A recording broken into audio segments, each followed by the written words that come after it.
Shalom saudara yang dikasihi Tuhan. Ada satu pertanyaan yang mungkin kita miliki dalam mengikut Tuhan. Bagaimana kita dapat memiliki kepenuhan hidup di dalam Kristus? Kalau kita melihat ada satu bagian ayat firman Tuhan dalam kitab Kolose pasal 2 ayat yang ke-7 berkata bahwa hendaklah kamu berakar di dalam Dia dan dibangun di atas Dia. Hendaklah kamu bertambah teguh dalam iman yang telah diajarkan kepadamu, dan hendaklah hatimu melimpah dengan syukur.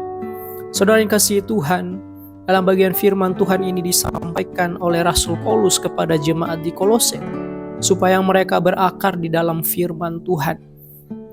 Oleh sebab itu, dalam bagian firman Tuhan ini mengajarkan kita setiap orang yang mengikut Tuhan, supaya kita bisa mengalami kepenuhan hidup di dalam Kristus. Maka kita harus berakar di dalam firman Tuhan. Ya, kita harus dibangun di atas kebenaran yang benar dan bertambah teguh dalam iman yang telah diajarkan kepada kita, yaitu setiap kebenaran firman Tuhan. Dan hendaklah hati kita penuh dengan syukur atau melimpah dengan syukur. Mengapa hal ini disampaikan oleh Rasul Paulus kepada jemaat di Kolose? Supaya mereka tidak terlena, supaya mereka sungguh-sungguh hidup tetap di dalam Kristus.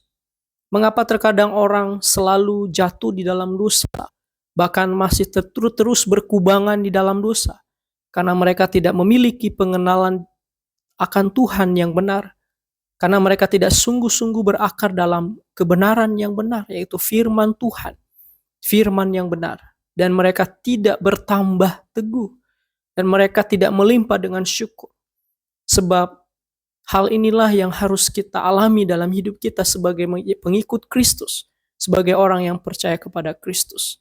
Oleh sebab itu, saudara yang kasih Tuhan, mari kita melihat diri kita, bagaimana kita sungguh-sungguh atau tidak mengikut Tuhan.